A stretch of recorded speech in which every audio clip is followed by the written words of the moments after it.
which teams do you think normally over the 162 would have an issue, but over the 60 have got a real shot to make a run here that we're not talking about? Okay, so an example, maybe not looking into it with the roster eye of knowing how many people are going to be healthy, right? And how many people are going to avoid this.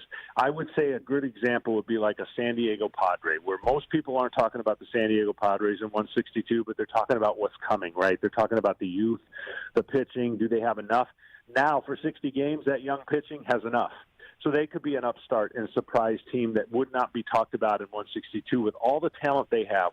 And the Cincinnati Reds, a team that jump out. When you think about all the moves they made in the offseason and their opportunities now with a DH to accompany the acquisitions they made and maybe a couple people that are out of position. So the DH is a big thing for a lot of teams that didn't think that was going to be in play but maybe anticipated it by acquiring certain players, because you kind of look and go, why did they acquire that guy? He's out of position. And now it looks pretty good that they got him, whether it's a Nick Castellanos or who have you. So I look at teams that were a little short in pitching but have talent in pitching that over 162 you can't hide those warts. I liken it to this. You play a golf tournament, and one day you can hide your weakness. Try to hide your weakness in 4-day tournament. It's almost impossible.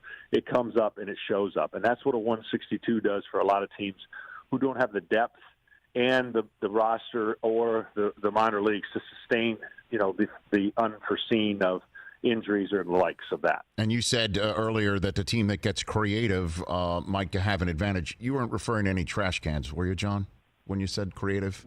No, none of that. I was referring to a strategy on the field that would not typically be part of our DNA today. And I mean, getting runners over is going to be more important, getting that run in. Yep. I think some teams are not going to deviate, and they're just going to go ahead and still try to smash the ball and power its way. But I think the teams that do deviate in 60 games would have a decided advantage for creating an opportunity to increase their chances, because in 162 it may not mean as much.